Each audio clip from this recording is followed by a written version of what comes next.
Oh, quedó toda la remera estirada con el micrófono.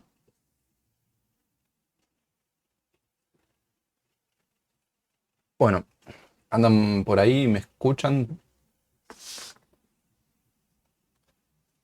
Sí, es un corbatero. Bárbaro, pues. Es un corbatero, me lo saqué recién, me lo voy a poner y se ve que me estiré toda la remera. Igual no importa. Mientras me oigan bien, está bien. Lo estoy probando, este es un USB. Antes tenía uno que era analógico, que iba directamente en la placa de sonido y andaba muy bien, pero era un poco incómodo porque llevaba una pilita, tenía el cable demasiado largo. Y este es USB, es re práctico, o sea, ya tiene un conversor digital y es re práctico, pero no tiene la misma calidad que el otro. Se escucha un poquito más, más apagado, con menos agudos. Y además, para los que entienden de sonido, me di cuenta que tiene un offset de DC un poco molesto. Es poquito, pero si grabo después lo tengo que pasar por un pasaaltos porque tiene un offset. Se ve que son muy, muy truchos los conversores que usan y se le mete un poquito de continua ahí en la señal. Bueno, paréntesis, nerd de sonido. Pero lo estoy probando, así que por ahora parece que anda, que sirve, cumple. Bien, arranco entonces. Me quedó esto pendiente que no es que vamos a ver todo esto. Yo les dejé esta imagen en el campus. Está por ahí en la parte de bibliografía. Es un JPG, que es un mapa muy, muy lindo, muy bueno. Ahora le hago zoom, no se preocupen si no ven nada. Que hizo un docente, artista que se llama, esperen que me apago acá, Rama Hoetzlein, que está muy bueno. Y es un recorrido por lo que sería la teoría de los nuevos medios, de esto como de la mano de lo que decíamos antes del multimedia, desde el siglo XX hasta esta parte. En realidad llega hasta el 2010, ¿no? Que lo hizo en 2011, creo. Pero viene muy bueno como para tener un mapa de dónde estamos posicionados dentro del contexto de, digamos, teórico mundial, ¿no? El histórico mundial. Fíjense que arrancan muchas cosas que probablemente las conozcan. No sé, por ejemplo, dice arte, expresionismo, cubismo, futurismo, el dadaísmo. Muchas cosas que por ahí en los primeros ejercicios que hagamos podemos tomar ideas de estas corrientes, que por ahí utilizaban técnicas simples, que no quiere decir que eran simples las obras que hacían ellos, porque por ahí eran maestros gigantescos, pero quizás como recursos eran simples, ¿no? Como utilizar, qué sé yo, cuadrados o líneas para hacer cosas. Y lo que yo hice en este dibujo fue, en este mapa, fue resaltar algunas de las cosas que pueden ser más relevantes para nosotros durante la materia, ¿sí? Fíjense que lo resalté acá con un láser especial. Abajo tiene una línea de tiempo cronológica, sí, está todo organizado de izquierda a derecha cronológicamente, pero acá abajo les aparece una parte más política de lo mismo que va en paralelo a lo que vemos en la parte artística, ¿no? Dice, por ejemplo, hay una medición de la población mundial, es bastante útil, está bueno eso, como para tener una referencia. Algunas cosas que van pasando en la ciencia a lo largo de estos tiempos, que está bueno porque va todo de la mano en realidad, ¿no? Cómo va cambiando la concepción y la cultura mundial, ¿no? En función como que todo es una red interconectada de cosas. Cómo vienen las guerras mundiales y cómo eso también influye en el arte. Y bueno, volviendo a la parte que nos concierne, decía, tenemos, qué sé yo, expresionismo, futurismo, cubismo, las cosas, las primeras cosas del siglo XX. eh, y empiezan a aparecer otras cosas que también son hoy en día consideradas parte también del arte y de los multimedios. Por ejemplo, los cómics, la animación, sí, aparece el cine, todo este tipo de cosas que se empiezan a volver también una forma de arte, ¿no? Que ya, digamos, ya como expandiendo este criterio de que el arte tenía que ser un óleo sobre un lienzo, ¿sí? Una pintura sobre algún sustrato plano, bidimensional, o bien una escultura que hacía un gran escultor. Como que empezamos a expandir mucho el concepto de todo lo que puede ser el arte con esto de los nuevos medios, ¿no? Ven, pasamos por el surrealismo, el expresionismo abstracto, y en paralelo a eso empezamos a tener la animación, los dibujos animados, ¿no? Cómics, el arte pop. Por esta zona, así en los 50, 60, que empiezan las primeras computadoras capaces de hacer algo, de interactuar con alguna representación gráfica, por ejemplo, todavía antes incluso de tener lo que hoy llamamos una pantalla o un monitor, o quizás trabajaban con, no sé, mostrando señales en osciloscopios, cosas mucho más antiguas y rudimentarias. Pronto, por la década del 70, empiezan a aparecer esto que yo decía antes, los videojuegos, ¿sí? Le hago un poquito más de zoom, con el arte postmoderno. Ven que va un poco de la mano, ¿no? Cómo va evolucionando todo esto, ¿no? Voy a alejar un poquito de vuelta. Algunas se repiten. Tenemos acá la fundación de Pixar, ¿sí? Que creó Toy Story y tantas cosas súper exitosas, pero no solo, por ejemplo, Pixar, no solamente estamos hablando de que hicieron una película, sino que, por ejemplo, han desarrollado un montón de software y técnicas de visualización de gráficos y un montón de cosas, de procesamientos muy importantes, ¿sí? O sea, van de la mano de lo que después producen masivamente para el público, ¿no? Tenemos, qué sé yo, videoarte, arte performático, tenemos un montón de cosas. Y acá arriba yo señalé algunas otras que también son importantes, que nos vamos a ir de la mano con esto en la materia, que es, por ejemplo, el arte generativo. Esta es una de las cosas principales que vamos a lograr en la materia, ¿no? El arte generativo, esto de algo que se genera a partir de un algoritmo, de un código, algo que uno escribe y que se va generando. Y que no es una cosa previamente definida, como por ejemplo un óleo, como dije antes, en un lienzo, que ya lo pinté y ya está, sino que es algo que por ahí se puede generar en tiempo real. Otra cosa que tiene que ver con quizás los ejemplos que les mostré antes de mis herramientas, esto de la visualización de la información, que si bien no se considera un arte directamente, yo creo que va también mucho de la mano, ¿no? ¿Cómo visualizamos información en una pantalla o en algún tipo de medio? Y va un poco de la mano de lo que vamos a trabajar en la materia, de cómo elegir la visualización de algo.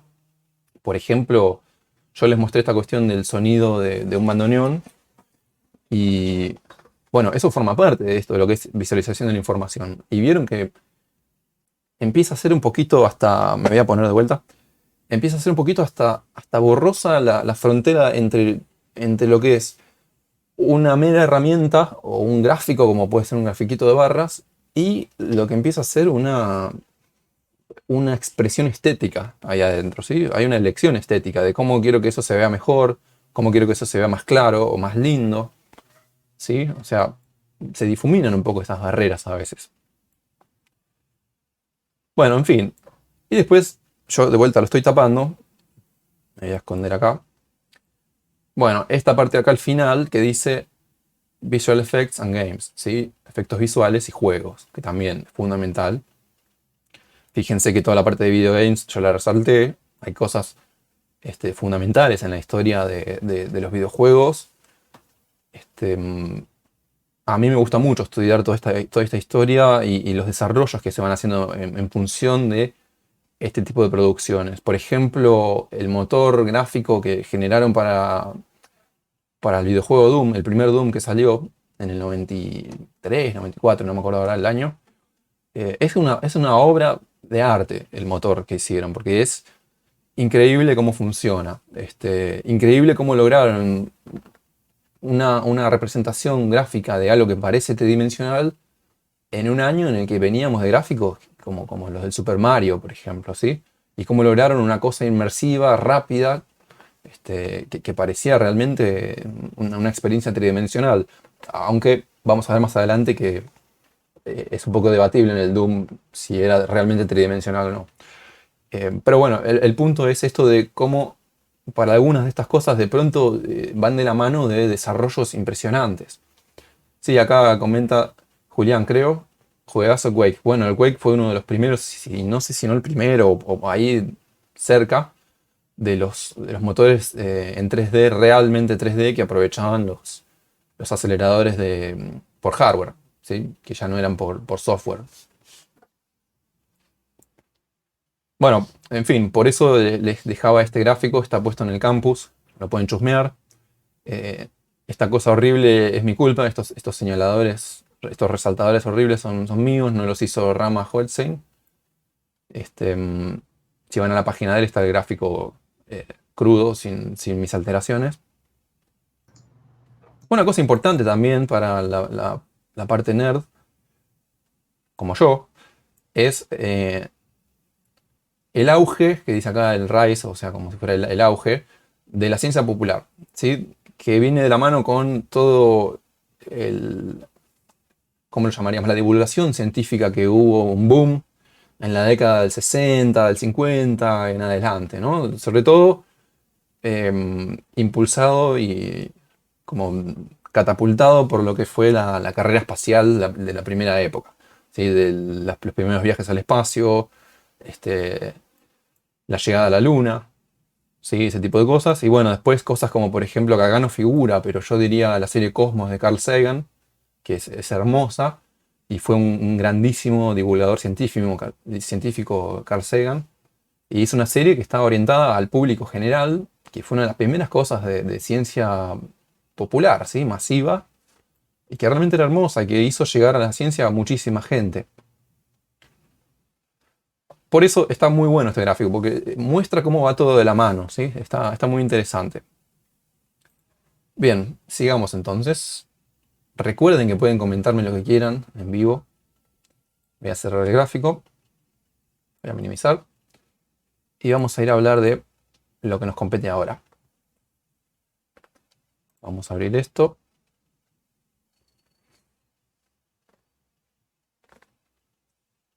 Ahí estamos. Tomo un sorbito de agua.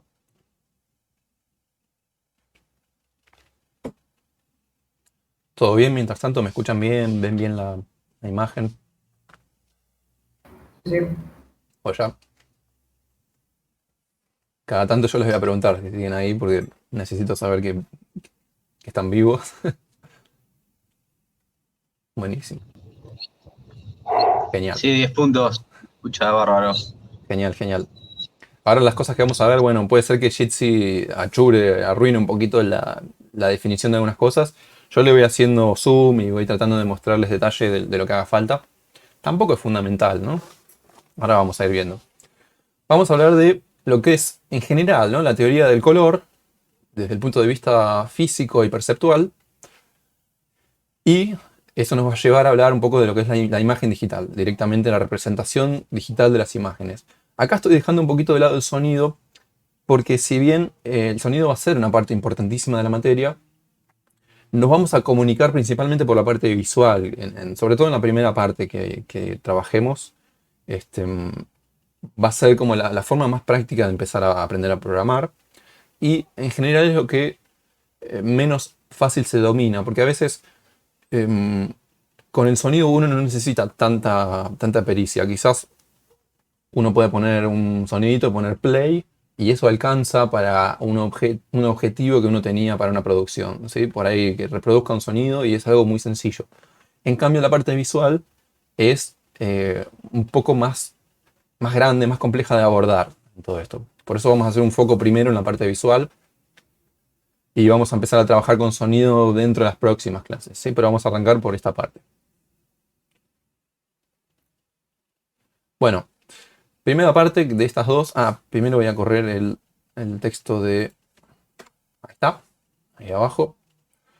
Por las dudas, fíjense que vean completa la imagen. Acá puse color de imagen digital, acá abajo, porque puede ser que les recorte Jitsi alguna parte de la escena. Y vamos a empezar a hablar de la teoría del color, cómo funciona el color. Y acá les quiero contar una cosa, ya para el primer día, confesarnos y estar de acuerdo con algo. Y es que yo soy daltónico. Así que van a tener un profesor que les va a enseñar de color y de teoría de imagen. No se preocupen, porque trabajo hace muchos años con esto. Fui diseñador gráfico inclusive. Y soy daltónico. Y estoy seguro que dentro del curso, estadísticamente, es posible que haya algún muchacho que sea daltónico también. Y digo muchacho porque mucho más probable en los hombres que en las mujeres, por una cuestión genética.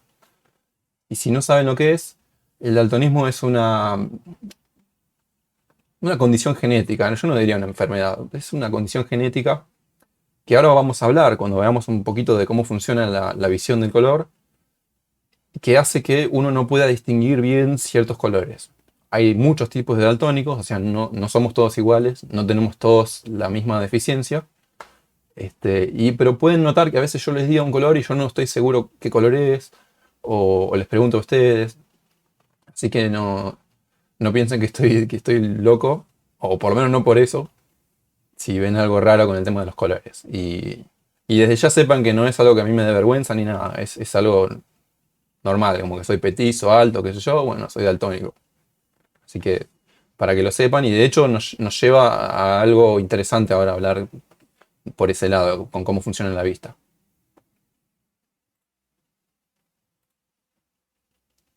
Bien, voy a ocultar un segundo el chat, así vemos la primera parte de esto que nos interesa, que es el espectro electromagnético, ¿sí? Probablemente hayan oído hablar o tengan una noción de qué es el espectro electromagnético, ¿sí? Pero es un poco compleja la definición, pero para lo que nos compete vamos a llevarlo a términos más simples. Yo sé que si entienden de física posiblemente digan no, pero no es tan así. Vamos a llevarlo a algo simple como para aprovechar lo que nos interesa ahora con la materia. A ver, ¿qué sería la definición de espectro? Nos estamos refiriendo a todo el rango de frecuencias, ¿sí?, que existen dentro de algún campo, en este caso el campo electromagnético, dentro del cual podemos tener oscilaciones, o sea, vibraciones, que en el caso del espectro electromagnético son una dualidad partícula-onda entre fotones y una vibración en el campo electromagnético. Sé que estoy tirando así cosas muy, muy nerd, pero ahora vamos a ver lo que nos interesa realmente. Lo importante es que el espectro electromagnético es amplísimo, es muy, muy amplio, y que dependiendo de la frecuencia de estas ondas, ¿sí?, de las que estamos hablando, en las que pueden oscilar el campo electromagnético y la energía de los fotones, tenemos distintos tipos de agrupaciones útiles para el humano, para el ser humano, con distintas propiedades, ¿sí? La mayoría seguramente lo han escuchado hablar de alguna u otra forma. Por ejemplo, una parte del espectro electromagnético, la parte de las frecuencias más bajas, son las ondas de radio, ¿sí? Las ondas como escuchar la radio, esa radio o el Wi-Fi y todo ese tipo de cosas, son una parte del espectro electromagnético, ¿sí? Son oscilaciones en el campo electromagnético de determinado tipo de frecuencias que están por acá abajo incluidas en Hertz, ¿sí? 10 a la 4, ven que van aumentando 10 a la 8, 10 a la 12, ¿sí? O sea, vamos agregando ceros. No tiene importancia, el detalle técnico de esto no tiene importancia. Lo importante es esto de que son distintos grupos. Después tenemos las ondas de microondas, frecuencias un poquito más altas, que son exactamente las ondas con las que calienta el microondas, la comida, ¿sí? Son esas ondas. Se pueden utilizar a veces para transmitir señales, ¿sí? Después tenemos un poquito más alta frecuencia, el espectro infrarrojo, ¿sí? El rango infrarrojo de las frecuencias. Por las dudas avísenme si se lee bien el texto. De hecho, acá en este dibujo tenemos una referencia de los tamaños de estas ondas, ¿sí? Que estamos hablando de los tamaños de la longitud de estas ondas. Y tenemos una referencia, por ejemplo, las ondas de radio que son tan graves, tan lentas, tienen un tamaño de una longitud de onda muy grande, de tamaño comparable a un edificio alto, por ejemplo, ¿sí? Las ondas de microondas ya empezamos a ir achicando, ¿no?, ¿sí?, la longitud de onda, y se empiezan a tener tamaños similares a un cuerpo humano, insectos, y vamos achicándonos cada vez más. Cuando llegamos a la parte de infrarrojo, estamos hablando de longitudes de onda muy pequeñas, como por ejemplo el tamaño de una punta de aguja, ¿sí? Y acá viene lo que nos va a interesar ahora a nosotros, que es la parte de la luz visible. Hay una parte de todo este espectro que es la luz que nosotros vemos con los ojos, que es lo que se llama luz visible, justamente, es decir, el rango de la luz visible. Que estamos hablando de tamaños de longitudes de onda muy pequeños, del tamaño de bacterias, ese tipo de cosas, ¿sí? Coronavirus, todas esas cosas. Pasándonos de frecuencia, o sea, yendo todavía más agudas o frecuencias más altas, nos vamos del rango visible, ¿sí? Ya no lo vemos. Tampoco vemos los infrarrojos. Solamente la parte visible es la que vemos, por eso obviamente se llama así. Después tenemos el ultravioleta, ¿sí? Que es la típica radiación del sol, ese tipo de cosas que nos hacen por ahí daño al ADN, a las moléculas.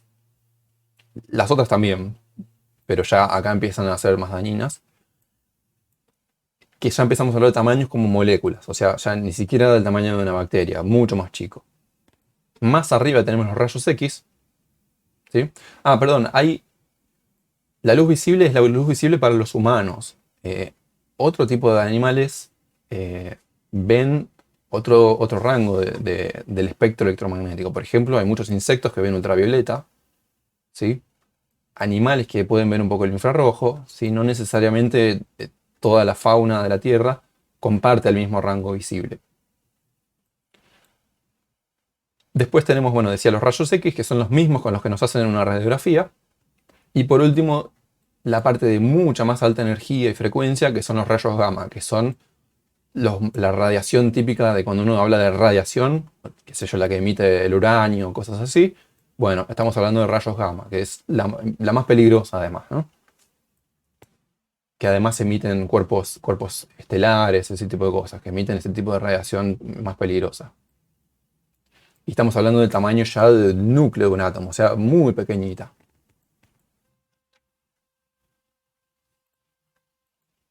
Acá señalé más o menos el rango que nos compete a nosotros, que es la luz visible. A veces se lo representa con colores a esto. Y se pone por debajo de lo que es la última frecuencia más grave que vemos, se pone como rojo, como infrarrojo, ¿sí? Y por arriba del violeta se lo llama ultravioleta, que todo esto ya nosotros por lo menos en principio no lo podemos ver, estas partes, sino que vemos lo que está en el medio. Y en el centro, lo que sí vemos, es donde representamos típicamente lo que sería el arco iris, ¿sí? Los colores del arco iris, que serían como las frecuencias fundamentales que podemos percibir con nuestros ojos, dentro de las cuales están los colores que podemos percibir, ¿sí? Pero, perdón, hay algunas salvedades acá que ahora vamos a hacer con este tema de los colores, porque no es tan sencillo. Si uno presta atención a un arco iris, ¿sí? A los colores que se ven en un arco iris, no están todos los colores que nosotros podemos percibir, y hay explicaciones para eso. Bien, vamos a pasar para adelante. Bueno, esto es como si fuera un zoom de esa parte del espectro visible, como un zoom. Este está al revés, este gráfico, es lo mismo igual, está al revés. Ahora pusieron acá el infrarrojo a la derecha y el ultravioleta a la izquierda, pero es lo mismo. Lo importante es que hay una parte que de hecho es muy pequeñita. Si acá vemos la parte de abajo donde está el arco iris, ya sé que quizá no lean este texto, pero no importa. Lo importante es que es una parte muy, muy pequeñita de todo el espectro electromagnético, ¿sí? Es una parte muy, muy chiquita la que podemos ver con nuestros ojos.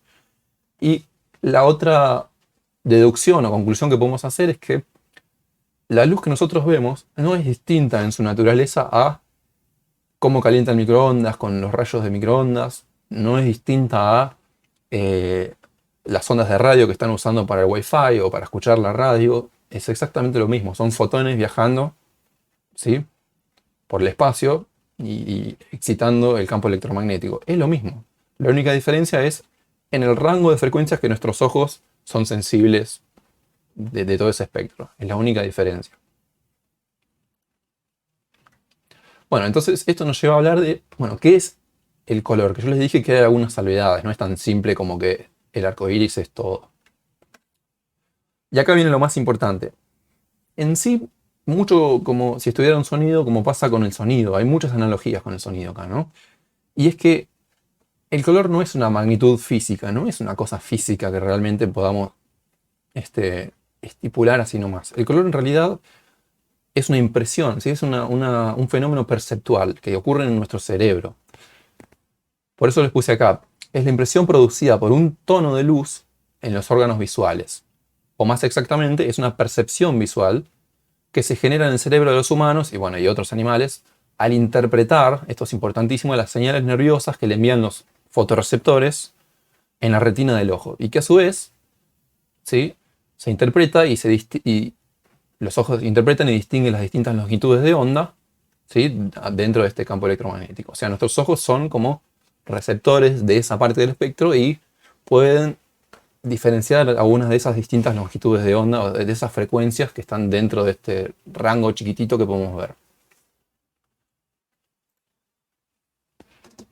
Bueno, antes de pasar a eso, insisto con esta cuestión de que el color es un fenómeno perceptual, ¿sí? No lo pensemos como que es un fenómeno físico puro. Lo mismo que ocurre en el sonido con el caso de las alturas, la diferencia entre lo que es una altura musical y lo que es una frecuencia. No es lo mismo en el sentido de que una es una percepción. Si yo digo do, no existe un do en la naturaleza, ¿sí? Es una percepción que a mí me suena a do, por ejemplo. O lo mismo, no existe una nota de violín. Es una percepción que mi cerebro distingue, reconoce por un montón de patrones, de cosas, y mi cerebro identifica un violín o identifica una nota, una altura musical, ¿sí? En el sonido hay mucha analogía con esto, porque también estamos hablando de oscilaciones, en principio, ¿sí? Y tenemos, en principio, varios modelos de pensar el color, lo que llamamos modelos para pensar el color. En general, tenemos dos principales, que son con los que nos topamos en la vida diaria, aunque por ahí no lo sepamos, que son el modelo aditivo, ¿sí?, que se refiere a lo que es la superposición de colores de luz, en el cual el color blanco resulta de superponer todos los colores, ¿sí?, mientras que el negro es la ausencia de luz, la ausencia de cualquier frecuencia de luz. Esto parece intuitivo, puede ser que tengan una intuición ya de antemano de lo que esto representa, como por ejemplo, vieron que cuando están esos dibujos o esas fotos de un prisma descomponiendo la luz blanca en todo el arco iris, es justamente un resultado de esta cuestión, de que la luz blanca está compuesta de todos los colores, ¿sí?, al mismo tiempo. Por eso al separarlos, que es lo que puede hacer un prisma, les cambia la dirección en función de cómo funciona un prisma, los vemos separados y vemos todos los componentes de la luz blanca. Y el negro, como dice acá, es simplemente ninguna luz, ¿sí?, activada, nada visible. Ese es el modelo aditivo, en el que al agregar me voy acercando al blanco. Después tenemos el modelo contrario. Me voy a esconder un segundo. Que es el modelo sustractivo, que es al revés. Se piensa exactamente la inversa del modelo aditivo, que lo solemos ver en lo que son la mezcla de pigmentos o en las impresiones en papel, por ejemplo, ¿sí?, que solemos ver el modelo sustractivo. Pueden ser pinturas, tintes, colorantes, etcétera, etcétera, en el cual el blanco solamente aparece si el pigmento o el soporte, o sea, el fondo, por ejemplo, el papel en el que estemos laburando, son de ese color. Y si el papel es blanco y no hay ninguna tinta puesta, voy a ver blanco, porque voy a estar reflejando toda la luz blanca. Mientras que el negro generalmente se compone de superponer todos los colores básicos, los componentes básicos. En este caso, ahora vamos a ver por qué el cian, el magenta y el amarillo. A veces, también después vamos a ver por qué se incluye el negro en esto, pero en principio pensemos en estos tres colores. Al superponer estos tres sobre un sustrato blanco, estamos como si fuera restando esas frecuencias de luz. O sea, estos colores lo que hacen es absorber eso, y al absorber todas las frecuencias de luz, lo que obtengo es un negro, ¿sí?, porque no me está reflejando ninguna otra. En cierta medida, ¿sí? Esto tiene que ver por qué en las impresiones se agrega el negro, y lo vamos a ver después. Vuelvo acá a aparecer. Díganme si hasta acá me siguen. Por ahí la parte muy nerd no hace falta entenderla del todo, sino entender lo básico de a qué apuntamos con todo esto.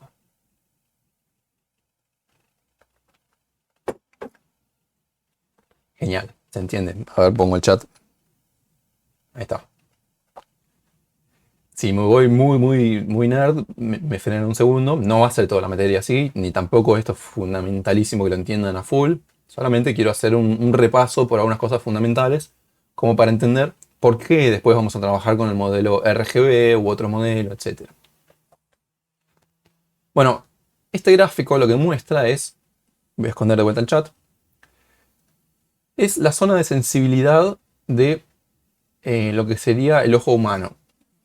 El ojo humano, y ahí viene por qué yo decía el tema de mi daltonismo, funciona utilizando 4 tipos de células sensibles al color, de las cuales 3 de ellas están dedicadas a detectar justamente el color, la tonalidad del color que estoy viendo, y la otra, la cuarta, o sea, el cuarto tipo de células, está destinada más bien a percibir cambios de brillo, ¿sí? Podríamos decir, no necesariamente de blanco y negro, pero sí de percibir los cambios de cantidad de luz. Se llaman conos y bastoncillos. Ahora nunca me acuerdo cuál es cuál, pero las de los colores creo que eran los conos y bastoncillos las de brillo o al revés. Nunca me acuerdo cuál es cuál. Que tampoco importa demasiado el nombre. Este, pero bueno, en principio tenemos estos 4 tipos de células. Y si vemos este gráfico, abajo en el eje horizontal, en el eje X, tenemos las frecuencias o los tonos que representan esas frecuencias para nuestros ojos. Me voy a esconder. Ven que a la derecha es más o menos lo que vemos en el arco iris, ¿no? Tengo el rojo y a la izquierda tengo el violeta, ¿sí? Como los límites. Y en el medio tengo otras cosas. Si nos fijamos acá, yo les dije que estas líneas, estas curvas, representan estos 4 tipos de células, ¿sí? Estos numeritos de acá arriba representan más o menos la frecuencia central, no, perdón, la longitud de onda central, no importa, no le den atención al número, no tiene importancia, sino que podemos pensar como que la curva es más sensible donde es más alta, ¿sí? Y menos sensible donde es más baja. O sea, donde la curva ya llega allá abajo, ya, bueno, esa célula no es sensible a la luz en esa parte, pero sí en esta parte. Esto lo que hace es como si generáramos 4 filtros en simultáneo, o sea, 4 tipos de células. Lo podríamos pensar como cuando nos ponemos un celofán de color adelante del ojo y vemos todo coloreado. ¿Sí? Lo podríamos pensar de esa manera. Eso es lo que hacen estas células. Es como que, bueno, están siendo sensibles en la parte violeta, o en la parte roja esta, o en la parte verde, o esta que es un poquito más misteriosa, en la parte medio verde cian, en una parte ahí central. ¿Qué quiere decir esto? Que nosotros no somos sensibles a todo el espectro por igual. ¿Sí? No es que nuestros ojos ven todo ese rango de principio a final y punto. Nosotros tenemos estas 3 células que están como detectando una zona, ¿sí? Una zona podemos llamar del espectro. Y lo que van a hacer nuestros ojos es deducir el color en función de cuánto se excitan las distintas células, ¿sí? O sea, en función de cuánto se excitan estos grupos, estas áreas. Por ejemplo, si yo recibo en mi ojo una luz, supongamos que esté centrada en el 600 acá abajo, puedo trazar una línea vertical que llegue hasta acá, ¿sí? Si yo recibo una frecuencia de luz con esta longitud de onda de 600, la célula que más se va a activar va a ser la del rojo, ¿sí? Que es la que más tiene sensibilidad en esa parte. Entonces yo voy a tender a ver esa frecuencia de luz como un color rojo. De hecho, tiene sentido si vemos acá cómo están nombrados estas zonas. Lo mismo pasaría si yo recibo una de, supongamos, 400, está acá abajo, trazo la línea vertical a ver dónde me cruzo con la... Dale, Facundo, no hay problema. ¿Sí? Trazo una línea vertical donde me cruzo acá con esta célula y veo que la célula más sensible en ese lugar es la violeta, ¿sí? O la azul en realidad. Azul-violeta no es muy estricto. Un azul-violeta. Entonces mi ojo lo va a ver, va a interpretar que esto es más bien tirando un violeta, esta frecuencia, ¿sí? Lo mismo podría pasar con el verde, ¿sí? Si yo recibo una que es exactamente en 534, acá abajo, mi ojo va a ser muy sensible en la célula verde, ¿sí? En la célula que detecta el verde. Entonces mi cerebro va a interpretar que lo que estoy viendo es un verde, ¿sí? Y esto se pone un poquito más complejo cuando no es una única célula la que puede excitarse con una frecuencia, ¿sí? Si supongamos que yo recibo una onda una frecuencia que está en esta zona donde estoy moviendo el mouse y subo para arriba donde me cruzo, y supongamos que me cruzo acá, ahí fíjense que van a estar excitadas por igual o más o menos por igual, tanto la verde como la roja, ¿sí? Y entonces ahí se va a dar algo que es lo que nos permite ver realmente todos los colores, que es lo que pasa con las combinaciones de las distintas cantidades de excitación en las células, que es, por ejemplo, si excito por igual el verde y el rojo, mi cerebro va a interpretar que eso es un color amarillo, ¿sí? Ven acá que está más o menos en la zona del amarillo, me voy a poner por acá, va a ser un amarillo lo que yo vea con mi cerebro. Pero por eso les decía que hay una diferencia en lo perceptivo, en lo perceptual y en la magnitud física. Es simplemente una frecuencia de X, no sé cuánto, y mi cerebro es el que cree que eso es amarillo.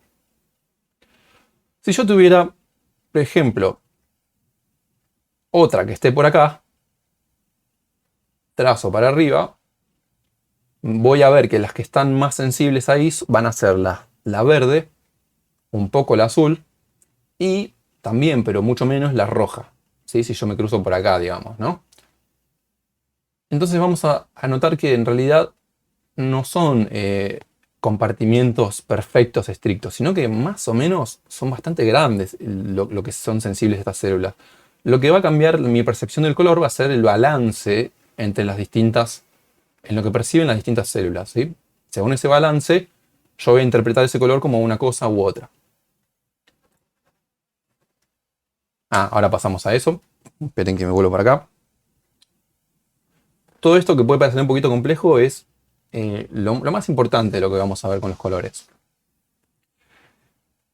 Ocurre otro fenómeno especial que por eso hablamos de que es una cuestión perceptual, el color, es que resulta que va a ser lo mismo.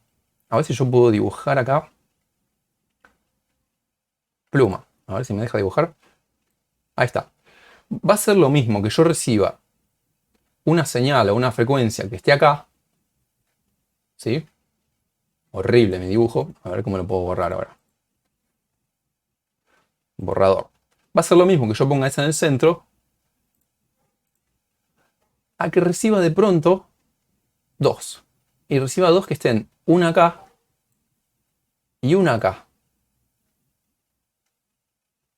¿Sí?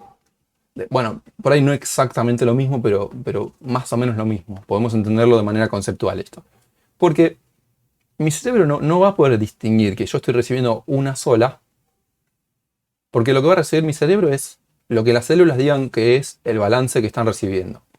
Entonces, si yo recibo un poco de acá y un poco de acá, puede ser que mi cerebro no distinga este balance general de lo que le da cuánto están activadas las distintas células de una sola en el medio de eso mismo. ¿Sí? Por eso lo dibujé en el medio. Entonces empieza a ocurrir esto de que hay más de una manera de ver el mismo color. Exactamente el mismo color. ¿Sí? Para el cerebro puede que sea lo mismo que yo tenga una frecuencia de, supongamos, de verde, o que tenga una de acá y una de acá. ¿Sí? Porque por ahí no sabe que el cerebro que llegaron tres ondas, tres frecuencias. Lo que sabe es el balance que le dijeron las células que recibieron. ¿Sí? ¿Cuál recibió más, cuál recibió menos? Eso es lo único que sabe el cerebro. No sabe que fueron 4, 5, 1000 frecuencias. No lo sabe. Por eso insisto que esto es una cuestión perceptual. Es mi cerebro el que deduce y le inventa y le pone una percepción a ese color, o a esa frecuencia, mejor dicho. Vamos a borrar esto. Borrar todo. Ahí está.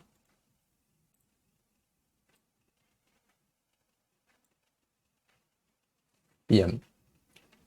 Hasta acá me siguieron con este mareo de las células y las frecuencias y etcétera. Cualquier duda me dicen igual. Bien. La que está acá, en la punteada, es la que yo les dije que se utiliza, o la utiliza la vista para la cuestión esta de brillo y oscuridad, ¿no? Para como tener esa diferencia. Pero sin embargo está centrada en un color, está centrada más o menos en la parte verde. Si se fijan, aproximadamente es más sensible a la luz verde, esta que detecta solamente cambios de intensidad. No me voy a meter en eso ahora porque es un tema bastante complejo y estos no son sensores digitales, estos son células que dependen de cómo uno las tenga, etc. No, dos personas no van a percibir igual los colores, ¿sí? Porque esto es una cosa muy compleja. Lo que le pasa a un daltónico, por ejemplo, es que alguna de estas células falla, o no las tiene, o es menos sensible, o hay algún tipo de problema con esta cuestión de las células. En mi caso yo tengo mucha menos sensibilidad en la célula roja. Entonces mi percepción de los colores está alterada, porque los balances que me dice el cerebro, o que mide el cerebro, están alterados, no son exactamente iguales a una persona que ve bien, que ve normal. Pero bueno, hay distintos tipos de daltonismo que pueden fallar en el verde, fallar en el azul, etc. Y bueno, ya para pasar a lo otro, irnos de este matete, acá vemos de dónde surge esta cuestión de la división de los colores en rojo, verde y azul. ¿Y por qué los consideramos los colores primarios? Es porque las células humanas están armadas de esta manera, ¿sí? Son sensibles en esas zonas. Y vemos por qué en rojo, verde y azul no tenemos, por ejemplo, un cian en eso, sino que con combinar rojo, verde y azul yo ya puedo lograr todo el espectro. Por esto que decía del balance, ¿sí? Porque lo que le va a importar a mi cerebro es el balance que ocurre en estas tres células. No le va a preocupar si realmente es una luz de esta frecuencia, sino que mientras el balance le dé que es un color cian, lo va a interpretar como cian. Por eso puedo dividirlo en la imagen digital y también en la analógica, ¿no? En esto de rojo, verde y azul. Hay un video muy copado, después les voy a dejar el link, que ahora no lo vamos a ver. Creo que era de Veritasium no me acuerdo, del youtuber. Que también le pueden poner subtítulos. Que es... no, este no era Veritasium, pero después les dejo el link. Que es no existe la luz púrpura. Y es una metáfora muy interesante porque no hay una frecuencia de luz que me dé, por ejemplo, cierto tipo de púrpura, ¿no? De pronto eso aparece en mi percepción juntando frecuencias que estén en los dos extremos, juntando en el azul y en el rojo. Y entonces de pronto se forma algo que yo interpreto como un púrpura. O sea, puedo generar colores que por ahí no existen en el arco iris a través de esta mezcla y aprovechando cómo funciona el cerebro humano. Por eso esta cuestión de que no hay... En realidad es un nombre medio tramposo porque lo que quiere decir es que no hay una frecuencia que se corresponda con el color púrpura, sino que lo formamos con por lo menos dos, ¿sí? En los dos extremos, que mi cerebro interpreta como un solo color. Yo no veo algo dual ahí, veo un solo color. Pero es mi cerebro el que unifica esa interpretación de una parte con rojo y una parte con azul o violeta para formar este púrpura. Vamos a empezar a acelerar un poquito. Ahora sí. Entonces, para sintetizar, tenemos distintos modelos de color. Tenemos el RGB, que es el que hablábamos recién, que lo llamamos aditivo. Vamos a hacer un poquito de zoom. Ahí. Vemos los tres colores primarios, las mezclas entre ellos y la mezcla total, que nos da el blanco y donde no hay nada nos da negro. Saltemos el del medio por un segundo. Abajo tenemos el inverso, que es el sustractivo que les dije antes, que es el más común en las impresiones gráficas en papel.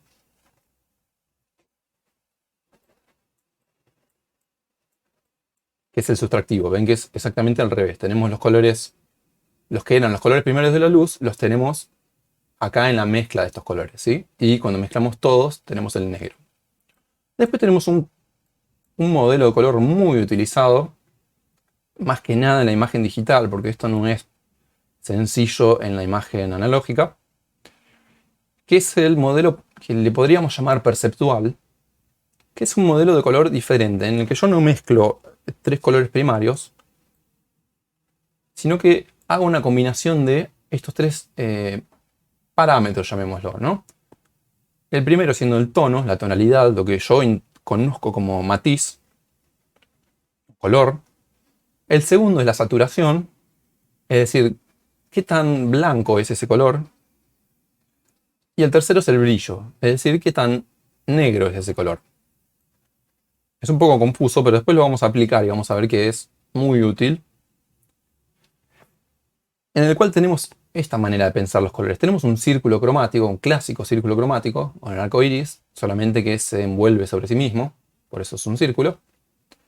Pensamos el matiz o el tono como un ángulo dentro de este círculo, o sea, una posición en el círculo. Y pensamos el brillo y la saturación como, bueno, si el color es más clarito, o sea, más tirando al blanco, o sea, menos saturado, o si el color tiene más o menos brillo, o sea, si yo le pongo brillo cero, voy a obtener un negro, ¿sí? Como que tengo esta combinación. Es muy útil porque me permite una división de los colores más relacionada con lo que el humano percibe, ¿sí? Que es con este círculo de colores, que es lo más parecido al arco iris. Después, cuando lo pongamos en práctica, vamos a ver que es muy útil y es bastante fácil de usar. Vamos a continuar. Bueno, este no importa, este lo podemos saltear.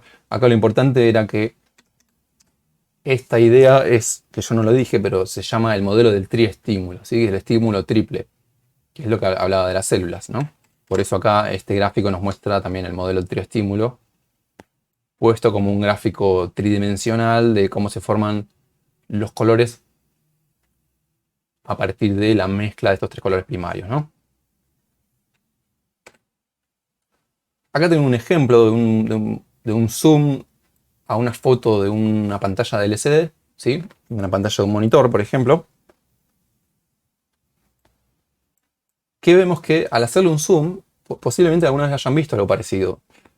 O si lo vemos muy de cerca a un monitor viejo, por ahí llegamos a distinguir cómo cada píxel está compuesto por tres lucecitas de colores con distinta intensidad, ¿sí? Esto es un zoom gigantesco y acá vemos las tres lucecitas, la roja, la verde y azul. En teoría, en principio, si yo me alejo un poco de esto, cuando están las tres luces apagadas, voy a ver negro. Y cuando están más o menos prendidas, todas, voy a tender a ver hacia el blanco, ¿sí? Cuanto más prendidas estén las tres luces, voy a ver hacia el blanco. Y cualquier otra combinación de que una esté menos prendida, otra más prendida, etc., voy a dar el resto de toda la gama de colores, ¿sí? Así funciona un monitor, una pantalla de un celular, etc. Bueno, esto es un zoom de lo que decíamos recién del modelo perceptual. Ven que tenemos un círculo cromático con... A veces se lo llama con grados, hay diferentes formas. Lo importante es que es un círculo y es uno elige una posición dentro del círculo que va a representar un matiz y después elige una saturación que es qué tan blanco es este color y un brillo que es qué tan negro es este color. Otro zoom de lo mismo que hablábamos antes del modelo sustractivo, el modelo inverso. Ven que el sustrato del fondo es blanco y al juntar los tres colores veo el negro. Así funcionan las impresoras, por ejemplo, de chorro de tinta, las comunes, ¿sí? Suelen tener esta combinación de colores. A veces, como al combinar tintas no se obtiene un negro perfecto, lo que se suele hacer en la práctica, en la vida real, es agregar un color más que es el negro. Entonces, cuando yo quiero un negro negro, hay una tinta dedicada especialmente para dar ese negro. Pero, si yo mezclo los tres colores, también obtengo una especie de negro. Este es un ejemplo de una impresión, ¿sí? Por ejemplo, de una revista. Esta es una foto de Yuri Gagarin, que creo que fue el primer hombre en ir al espacio o una cosa así. Si se fijan cómo está compuesta la foto que vemos acá, que yo distingo la figura humana y está compuesta de puntitos de estos colores de cian, magenta y amarillo sobre un fondo blanco. A veces podemos distinguir otros colores cuando las tintas se juntaron una arriba de la otra, ¿sí? Y acá vemos ese detalle. Si no, después agarran una revista o algo así y lo miran con una lupa, van a notar que generalmente son puntitos de estos 3 o 4 colores, colores de pigmento, ¿sí? Cian, magenta, amarillo, y generalmente se agrega el negro. Bien, ahí terminamos lo que es esta parte de la teoría del color. Hasta acá estamos, entonces nos falta esto de la parte de la imagen. Especulo con ver si podemos terminar la clase un poquito antes. Vamos a tratar. Como ya también debemos estar quemados. Genial, buenísimo. Bien. Hacemos un reset ahora de memoria, porque vamos a cambiar el tema del color. Aunque está relacionado, esto sigue relacionado, pero vamos a empezar a hablar de cómo es la representación en una computadora de las imágenes, ¿sí? Bien. A ver. Deme un segundo. Voy a hacer una pausa de 1 minuto nada más. Ya vengo. Y continuamos con esto, ¿sí? Voy a hacer 2 minutos, ¿sí? Y 25. Regreso y continuamos con esto de la imagen digital. Así de paso limpiamos el cerebro de todo el queme nerd de la parte de las células y todo eso. Ahora en 2 minutos vuelvo.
Bueno, acá estoy de vuelta. Disculpen, tenía que atender un asunto.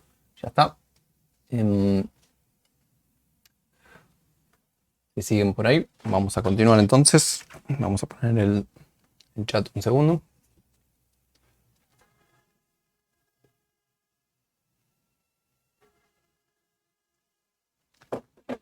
Bueno, les decía, vamos a hablar ahora un poquito de lo que es la teoría de la práctica, más bien, o los fundamentos de cómo es la imagen digital. Vamos a verlo muy por encima, es un tema gigantesco, gigantesquísimo, pero lo vamos a ver muy por encima como para sentar unas bases, sobre todo cómo vamos a trabajar con píxeles, qué son algunos conceptos y de lo que vamos a empezar a manipular la clase que viene, cuando empecemos a trabajar directamente en el código, ¿no? De vuelta puede ser que haya cosas que ya las conozcan, sobre todo si los que estudian artes digitales o producción digital puede ser que hayan visto ya cosas de lo que es imagen. No sé si quizás desde lo que cómo funciona por detrás. Primero algunas definiciones sencillas. Una imagen o gráfico digital es una representación bidimensional de una imagen a partir de una matriz numérica, es decir, de una matriz de números, de un arreglo de números, frecuentemente en binario, ¿sí? O sea, en unos y ceros, Eso después se representa con otros tipos de numeraciones, pero básicamente es binario. Dependiendo de si la resolución de la imagen es estática o es dinámica, puede tratarse de una imagen matricial, que es la imagen clásica, un mapa de bits, o de un gráfico vectorial. El mapa de bits es el formato más utilizado en informática. ¿Sí? Cuando vemos una imagen, un JPG, un BMP, un PNG, etcétera, etcétera, son siempre mapas de bits, con distintas características, pero son mapas de bits. Un gráfico vectorial funciona de una manera distinta, en la que se almacena información sobre figuras geométricas y cosas por el estilo a partir de números. Y no se almacena una imagen en función de los píxeles que la componen, sino a partir de como si fueran los conceptos numéricos de lo que componen esa imagen. Entonces, eso permite, por ejemplo, en un gráfico vectorial que yo pueda, supongamos, escalar una imagen y jamás se me pixele, porque no estoy trabajando con píxeles, sino que estoy trabajando con el concepto de una línea, el concepto de un círculo, ¿sí? Con cuestiones numéricas. Al final de todo ese proceso, siempre, cuando yo lo vea en una pantalla, sí van a ser píxeles. Por más que sea un gráfico vectorial, el monitor me va a mostrar píxeles. Eso es importante, parece una obviedad, pero va a ser importante. En general, los formatos de imágenes digitales están compuestos por una cabecera que contiene atributos, por ejemplo, las dimensiones de la imagen, cuánto mide, ¿sí? El tipo de codificación, si es un BMP, si es un JPG, si es un PNG, etc. Y seguida, después le siguen generalmente los datos de la propia imagen, ¿sí? La información de cada uno de los píxeles de la imagen. La estructura de los atributos y de los datos de la imagen es distinta en cada formato, ¿sí? No son todos iguales. Me voy a esconder. Además, los formatos actuales añaden a menudo una zona de metadatos donde se tomó la foto, la escala de sensibilidad, etc. Vieron que a veces dice, por ejemplo, dentro de una imagen queda guardada, si yo la saqué en una cámara digital, queda guardado qué zoom usé, dónde saqué la foto, todo ese tipo de cosas, a veces queda guardado también en la propia imagen. Estos metadatos se utilizan muy a menudo en el formato de extensión de, ¿cómo es? De cámaras digitales, videocámaras, etc.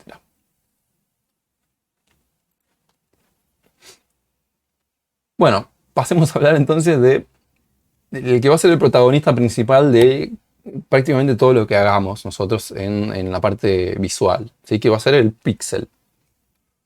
De vuelta, parece algo que es muy obvio, que uno ya sabe que es un píxel, pero vamos a pensarlo un poquito más teóricamente.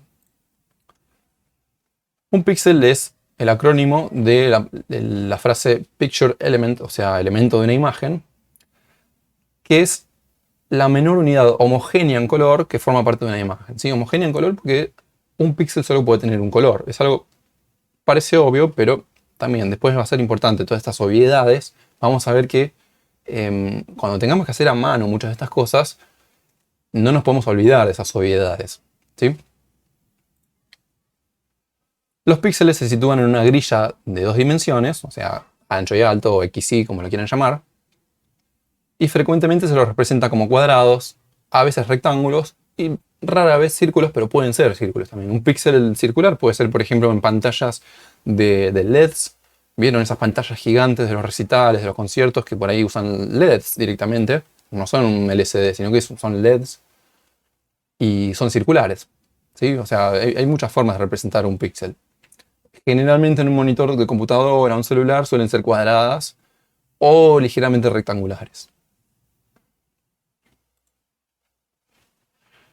Cada píxel, si hablamos de una imagen digital, es una muestra de esa imagen original, por lo que típicamente al tener mayor cantidad de muestras se obtiene una representación más precisa de la misma. Esto quiere decir más resolución, ¿sí? Cuanto más resolución tengo más muestras de eso y tengo más definición. O sea, represento con mayor precisión lo que estoy viendo. La intensidad de cada píxel es variable. En los sistemas a color, por lo general, cada uno posee 3 componentes, que son rojo, verde y azul, ¿sí? Lo que hablábamos antes, generalmente. Aunque no siempre es así. Voy a esconder el chat para ver esto mejor. Acá tenemos algunos ejemplos de qué es lo que estamos viendo cuando hablamos de una grilla o de un mapa de bits. Por eso se llama mapa de bits. Vieron que uno a veces ve esa frase de mapa de bits y la utiliza genéricamente sin pensar que es un mapa. Nos referimos a la palabra mapa porque justamente es un mapa de qué píxel tiene cada color, ¿sí? En este caso vemos una letra A, acá vemos la representación de los píxeles, y a la derecha tenemos un ejemplo de muchos posibles de cómo podemos pensar esos píxeles representados numéricamente. En este caso es una escala de grises, ¿sí? Representada con una intensidad entre 0 y 1, donde 1 es el máximo y 0 es el mínimo. En definitiva sería blanco y el negro con todos los intermedios, ¿sí? Vemos que acá tenemos 0,5, 1, 0 donde hay negro, etc. Estamos representando las intensidades.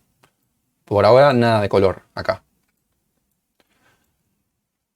Esto es importante también. Eventualmente vamos a llegar a este punto. Por ahí no sea fundamental, pero es importante entender que detrás es así. Acá dice en inglés cómo se ven los píxeles y acá dice cómo están guardados. Yo los veo como una grilla, ¿sí?, rectangular o cuadrada, con ancho y alto, pero la memoria de la computadora no tiene un formato así rectangular. La memoria es un espacio lineal, ¿sí?, de una sola dimensión, donde yo puedo guardar números. Y en la práctica, tanto el archivo como lo que esté guardado en memoria o lo que sea que yo esté trabajando, siempre está guardado de manera lineal. Ven cómo es acá los píxeles de filas y columnas, que dicen 0, 1, 2, 3, 4, 5. 5 sería la primera columna, segunda fila, pero acá están puestos uno al lado del otro. ¿Sí? Están puestos como en una sola dimensión. En las primeras clases esto no nos va a generar ninguna diferencia, pero más adelante por ahí sí, y por ahí si en algún momento se topan con que tienen que trabajar con procesos de imagen, sepan que detrás, o sea, de trasfondo, funcionan así en realidad los números en la computadora. Siempre son una secuencia lineal. Acá tenemos otros ejemplos. Este es de ya ni siquiera escala de grises, este es de un solo bit, o sea, puede ser blanco o negro, ¿sí?, monocromático. Bien que tenemos acá el gato Félix, creo que es, representado con ceros y unos. De hecho, casualmente, y no tanto, hasta podemos distinguir la imagen acá, escrita con los ceros y unos. Se distingue un poquito la sombra del Félix. Acá tenemos otro ejemplo igual que los otros, solamente que en vez de ser lo que se llama normalizado entre 0 y 1, acá es entre 0 y 255 el valor de intensidad, ¿sí? Es la misma escala de grises, pero entre 0 y 255. Que es el formato o el rango más común que vamos a ver en la imagen digital, tanto para nosotros acá como si abren Photoshop, el Paint, casi todo se representa con lo que se llama un byte o varios bytes que son valores enteros entre 0 y 255. ¿Sí? Entre 0 sería el negro, el mínimo, y 255 sería el máximo, o sea, blanco. Es simplemente para otro ejemplo de varias maneras de cómo se puede representar en números todo esto. Lo mismo, ¿sí? Esta creo que es una foto de Abraham Lincoln de muy baja resolución. Y de vuelta lo mismo, con los números representando esa intensidad de gris, y acá los números solos.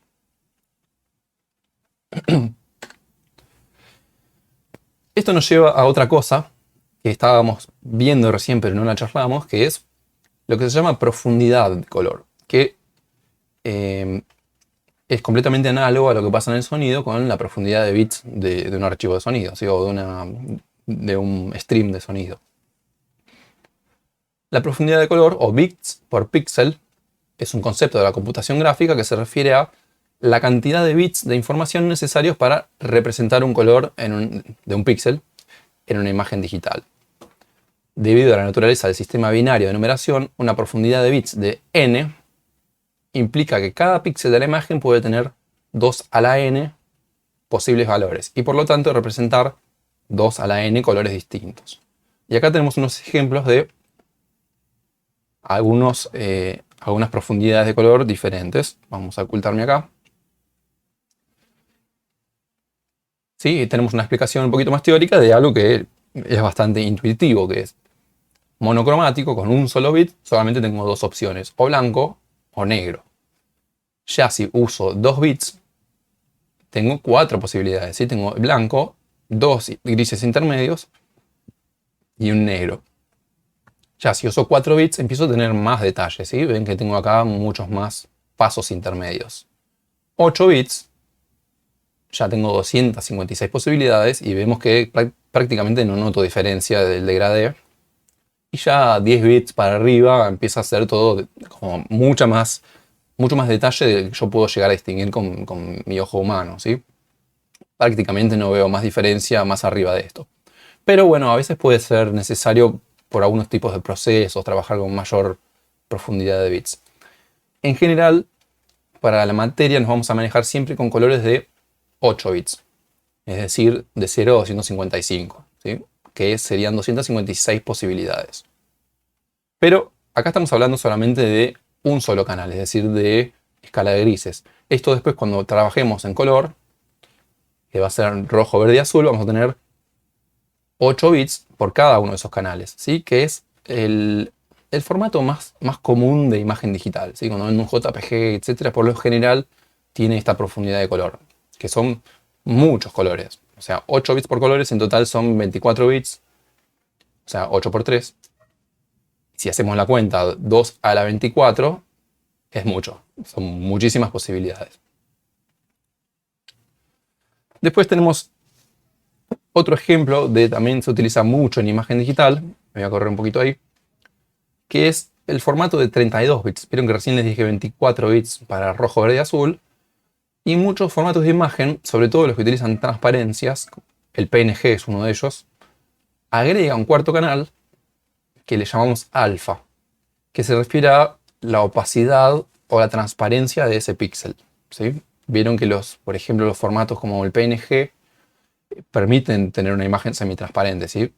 O sea, recortar algo y que en cierta parte de la imagen no haya nada, ni siquiera negro, sino nada, transparente. Y se va a ver lo que esté atrás. Esto se hace a través Como de... están sucediendo en este momento con Juan. Claro, más o menos, sí. Que yo acá tengo transparente. Entonces, este alfa es un cuarto canal que refiere a qué tan transparente es el píxel. Pero en el sentido de los números es exactamente lo mismo. Es un canal más con un valor más, ¿sí?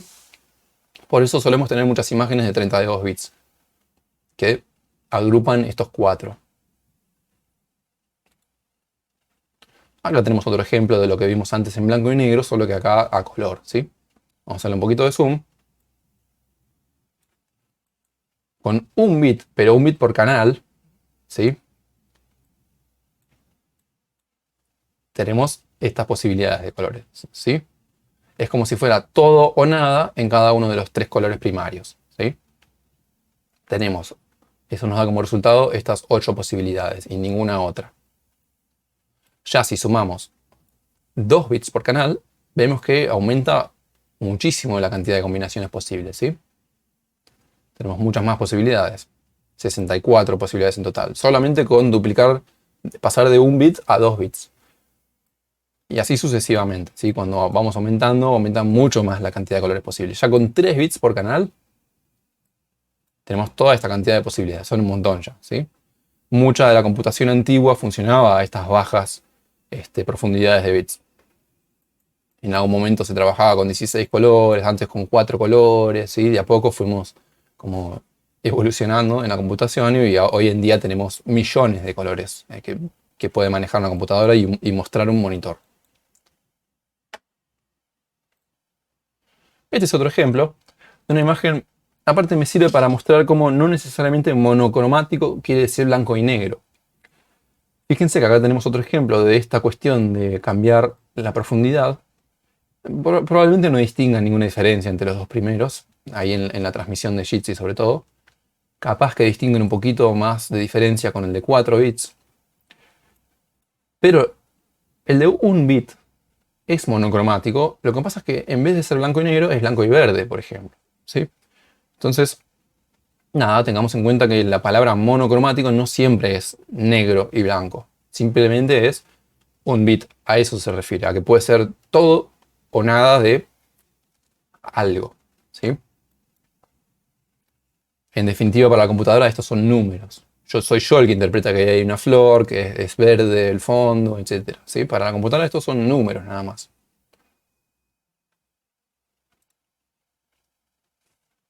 Acá tenemos más o menos lo mismo que veíamos antes, solamente que ampliado a color. Imaginemos este pequeño cuadradito de esta foto y lo descomponemos en, justamente, valga la redundancia, en sus tres componentes, en rojo, verde y azul. Y vemos que cada uno de los píxeles tiene un valor para rojo, un valor para el verde y un valor para el azul, ¿sí? Por eso tenemos como si fueran tres grillas.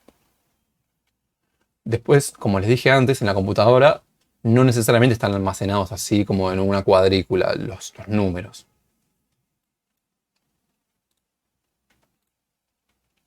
Y ya terminando estos temas, vamos a hablar de algo que también pasa en sonido, de vuelta, siempre hay analogías con el sonido, que es el muestreo y lo que se llama el efecto de aliasing.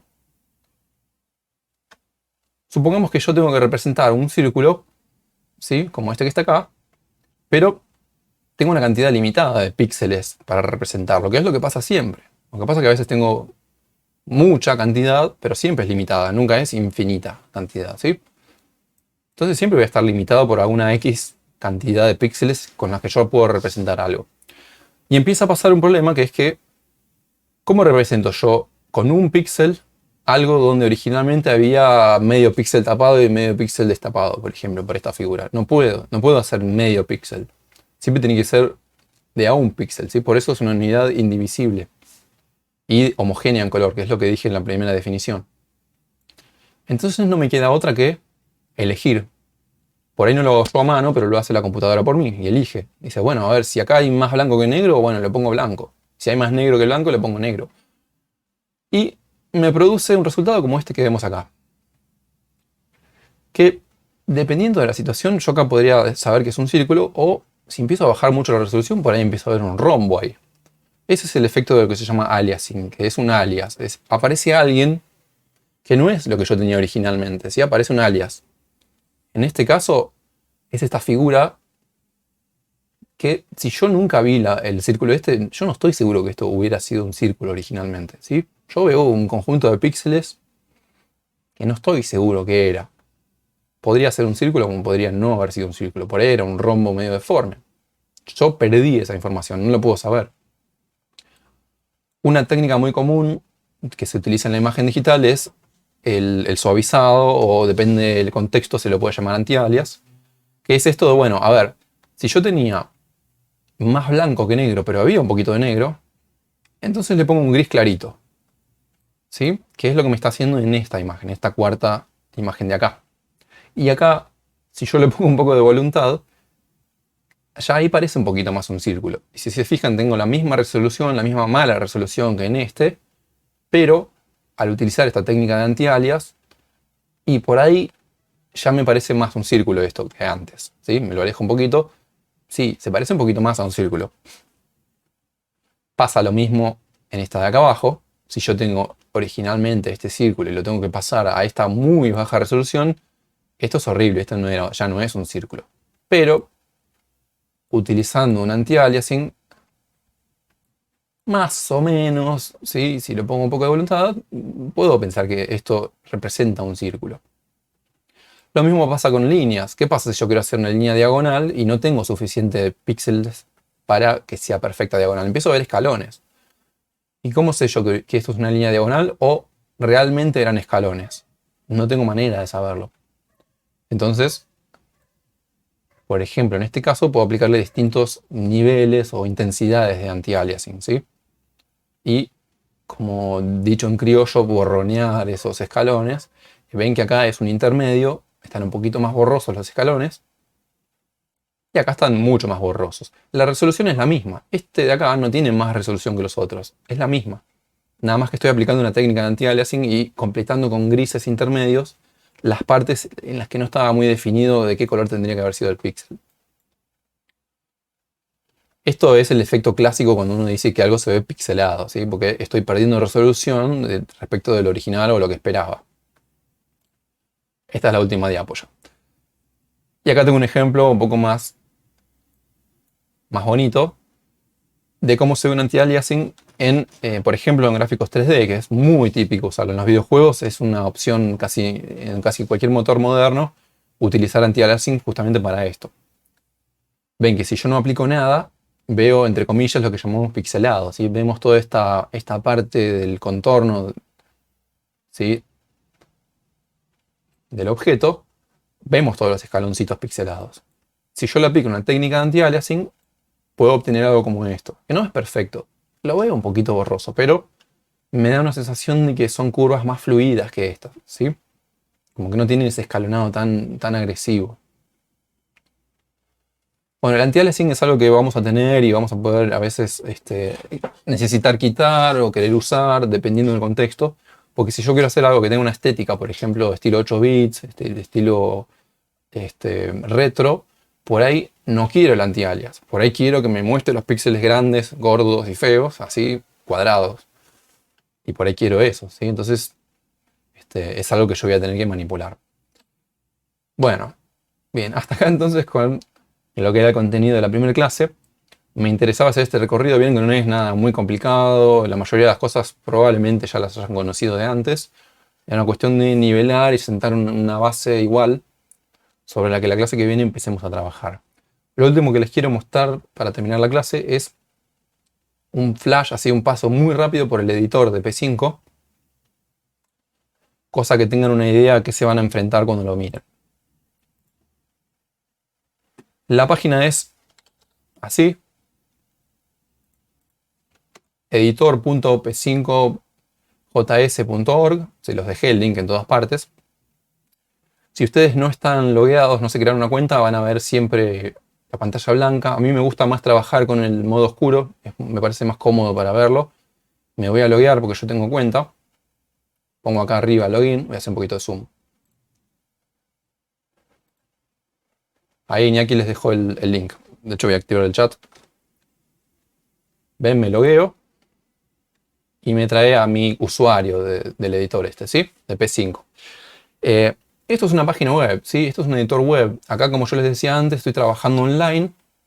No voy a ver nada de código hoy, así que no se preocupen que estén quemados ya. Solamente era mostrarles cómo es el editor. Esto de que se hagan una cuenta, que pongan ahí sign in, no me acuerdo. Y se crean una cuenta. Y es más o menos como un editor de cualquier otra cosa. Tienen un menú acá arriba con file, nuevo, guardar, abrir, etc. Si no tienen un usuario logueado no van a poder guardar un archivo, eso es más o menos esperable. Acá le pueden escribir un nombre, todo esto igual lo vamos a elaborar la clase que viene directamente. Todo esto, acá es el código del sketch de lo que yo haga y tengo un botón de play y stop. Cuando yo pongo play se activa el sketch, ¿sí? Pongo play. Y acá me aparece lo que sea que yo haya programado. En este caso no hay nada programado, es lo que viene por defecto en el editor. Y me aparece este fondito gris, nada más. Yo lo puedo cambiar el color. La clase que viene vamos a ver cómo es todo esto, ¿sí? Puedo hacer distintas cosas con esto. Pongo stop, se frena. Ahí está, y me desaparece el canvas, ¿no? el lienzo. Y tengo acá la ruedita esta típica de la mayoría de las cosas hoy en día para configurar. Y una de las cosas que yo hago es justamente usar el tema, ven que dice el theme, y yo uso el dark, que es el que me gusta a mí. Si no tienen light o alto contraste, usen el que quieran. Aparte me parece que se ve mejor la clase con el modo oscuro, ¿no? Pueden cambiar el tamaño del texto, si les es muy chiquitito, si trabajan en una pantalla pequeña pueden cambiar el tamaño. Y bueno, tienen muchas opciones. Yo acá puede ser que a veces esté escribiendo y me olvide que tengo la letra chiquita y ustedes no lean nada, entonces avísenme. Juan, agranda la letra, avísenme. Y yo lo agrando. Bueno, eso para darles un pantallazo. Después tienen... A ver. Acá, en el menú de File, tienen ejemplos. Por ahí no se llega a leer, dice Examples. Aceptar. Y me trae como ejemplos precargados que tienen ya la gente de P5, que están muy buenos. Hay desde muy simples hasta muy complejos. Y hay de todo. ¿Sí? Podemos tener, a ver... Por ejemplo... A ver qué es esto. Abrí un ejemplo cualquiera, ¿sí? Ni siquiera sé cuál es. Pongo play. Y es un graficador de la posición del mouse, por ejemplo, ¿sí? Y abajo, en la tercera cosita, me grafica el clic, cuando yo hago clic, ¿sí? Los dos de arriba son el X e Y del mouse, ¿sí? Así de fácil, abrí un ejemplo de los que vienen incluidos y puedo mirar. Obviamente, todavía no van a entender qué es todo esto, lo vamos a empezar de cero total, la clase que viene. No se preocupen si jamás vieron nada de programación, porque la idea es esa, empezar de cero total. Y vamos a ir muy simple y todo. Así que bueno, ese pantallazo les quería mostrar de qué se van a encontrar en el editor. Todavía no les dejo ninguna tarea, o si quieren pueden mirarlo, pueden mirar ejemplos, pueden entrar a la página de Open Processing y ver otros, solamente para divertirse nada más, ¿no? Y chusmear qué hay ahí. Cualquier consulta me pueden escribir por mail o por mensaje privado del campus, o le pueden escribir a Iñaki.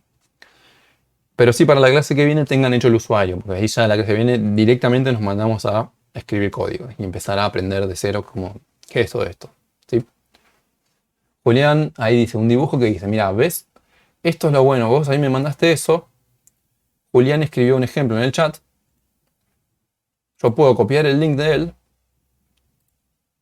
Lo pego acá. No sé qué hizo, no tengo ni idea de lo que hizo. Ven, yo lo pego y trato de abrirlo. A ver si me deja.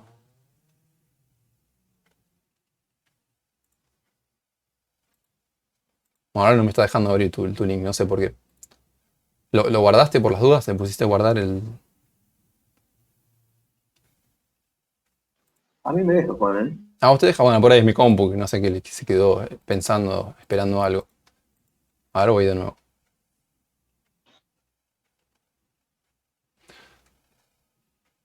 Bueno, esto como siempre puede fallar en vivo, pero es mi compu, ¿sabes? Que no sé por qué no quiere abrir el link ahora. Por ahí porque ya la tengo hace 4 horas con la transmisión andando. A ver.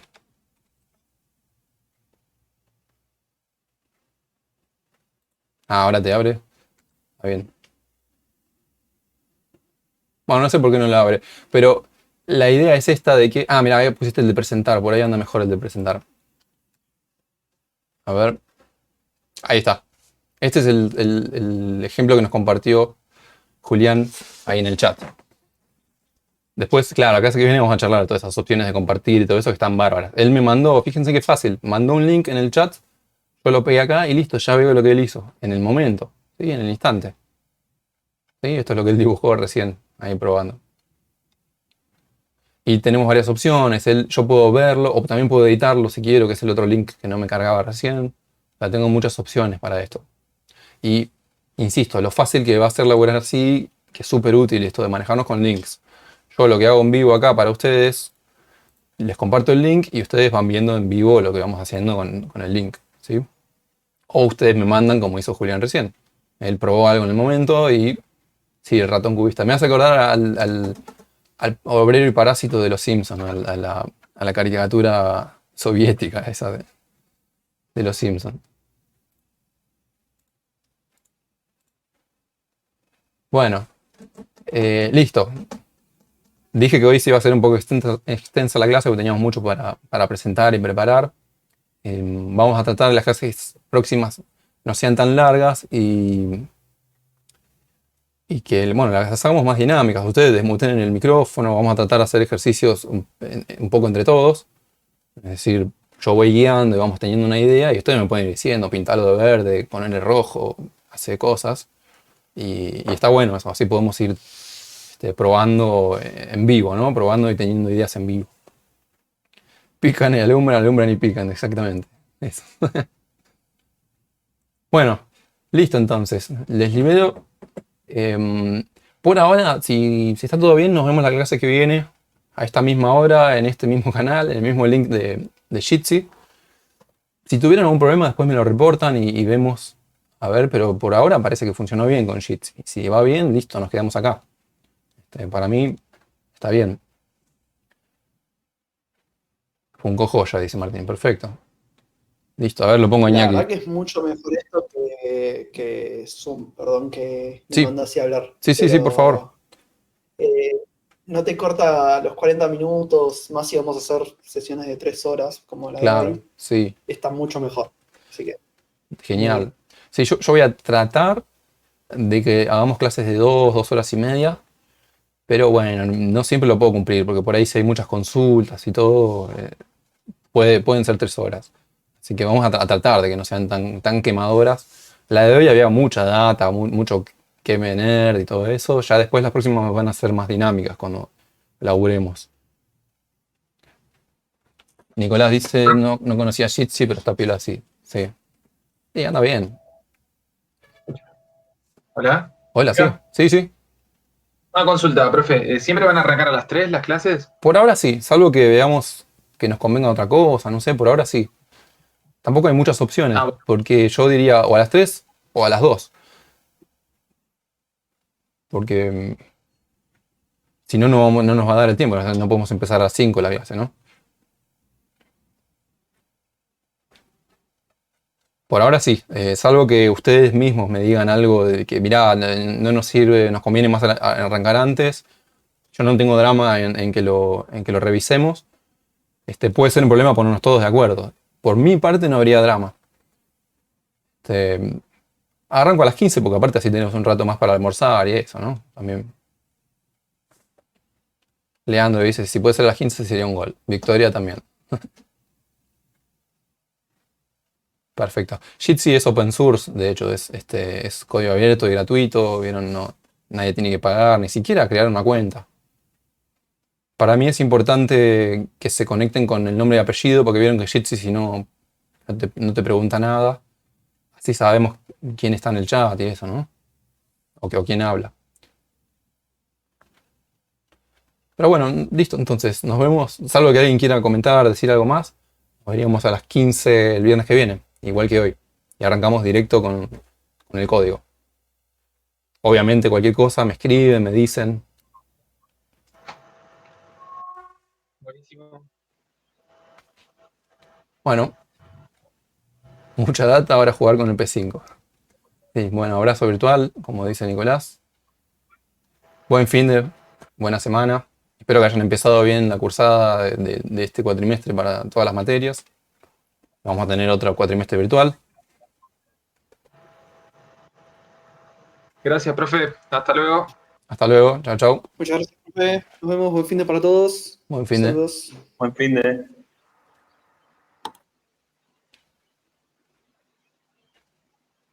Chao.